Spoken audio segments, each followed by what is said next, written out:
तो हेलो दोस्तों, स्वागत है आपका हमारे एग्री एग्जाम पॉइंट चैनल पर।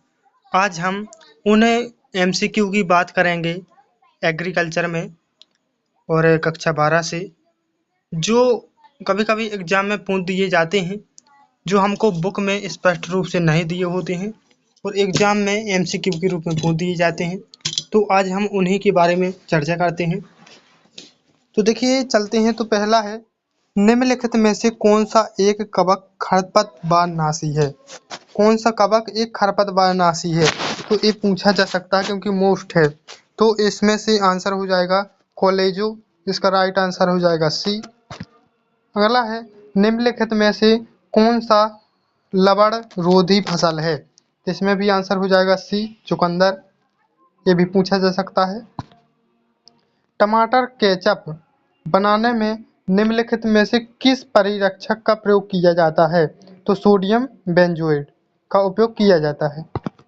फिर है ओरोबैंकी खरपतवार। ओरोबैंकी खरपतवार है किस फसल से संबंधित है? तो सरसों और तंबाकू में ओरोबैंकी खरपतवार अधिकतर प्रकोप या प्रभाव डालता है। फिर है प्रोटीन संश्लेषण का स्थान है। तो राइबोसोम में प्रोटीन बनती है, इसलिए राइबोसोम को प्रोटीन का फैक्ट्री भी कहा जाता है, प्रोटीन फैक्ट्री। निम्नलिखित में से कौन सा उर्वरक एमाइड और जैविक उर्वरक के रूप में जाना जाता है? तो देखिए, यूरिया एमाइड और जैविक उर्वरक के रूप में जानी जाती है, ठीक है। क्योंकि एमाइड जो है इसका समूह हो गया, एमाइड समूह, और क्योंकि इसे हम कार्बनिक खाद भी कहते हैं यूरिया को, इसलिए जैविक उर्वरक के रूप में जाना जाता है। सॉरी, अकार्बनिक खाद, ठीक है। फिर चलते हैं। देखिए, जब एक F1 या प्रथम पीढ़ी संकर अपने माता पिता में से एक के साथ संकरित कराया जाता है। मान लीजिए जब हमने माता पिता ने संकरण किया तो जो उससे संतान उत्पन्न हुई, यदि उस संतान का चाहे माता से चाहे पिता से यदि संकरण कराया जाए तो वह संकरण क्या कहलाता है? बैक क्रॉस कहलाता है। ये आपको याद रखना है, पूछा जा सकता है। फिर अगला देखिए, एक उन्नत किस्म का प्रारंभिक बीज किस नाम से जाना जाता है? एक अच्छी किस्म का प्रारंभिक बीज जो है उसे हम न्यूक्लियस सीड या नाभिकीय बीज के नाम से जानते हैं। तो इसका राइट आंसर सी हो जाएगा। कोशिकीय श्वसन में ग्लाइकोलाइसिस की प्रक्रिया जो होती है कहाँ होती है? तो कोशिका द्रव्य में, जिसको हम साइटोप्लाज्म में भी कहते हैं, साइटोप्लाज्मा, और या कोशिका द्रव्य। फिर है, समानता सोयाबीन बीज में कितने प्रतिशत तेल और प्रोटीन होती है? तो इसमें 20% तक ऑयल होता है और 40% तक प्रोटीन होती है। तो इसका राइट आंसर हो जाएगा ए। खालिस्तान, सॉरी, यहाँ मिस्टेक है प्रिंट में।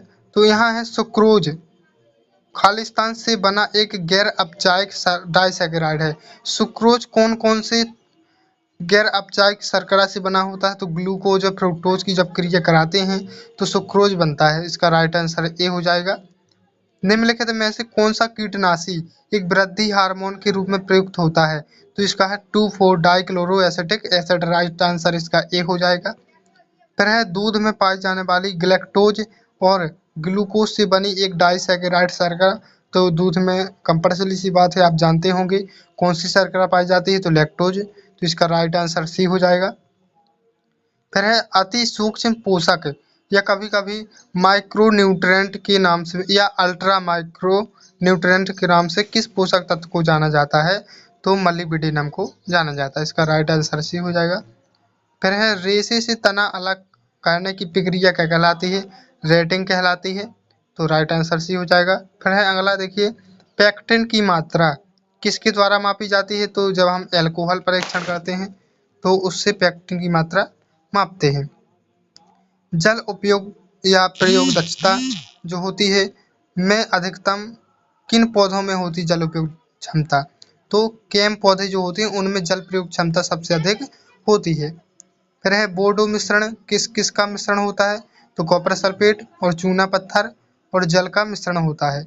इसको मिलार्डिट नामक वैज्ञानिक ने सबसे पहले बनाया था, ये भी याद रखना है आपको, ठीक है। फिर है, गुलदाउदी में खालिस्तान किसके द्वारा प्रवर्धन होता है? तो शीर्ष शाखा कर्तन या सकर्स के द्वारा भी होता है, कटिंग और सकर्स के द्वारा इसमें प्रवर्धन होता है गुलदाउदी में। फिर है पशुओं की विदेशी किस्मों में सर्वाधिक दूध देने वाली गाय का नाम है तो हॉलिस्टीन फ्रीजियन जो विदेशी है। वसा में घुलनशील विटामिन है ए, डी, ई, के। यहाँ ई है नहीं, लेकिन जो इसमें दिया हुआ है ए राइट आंसर इसका है ए, डी, के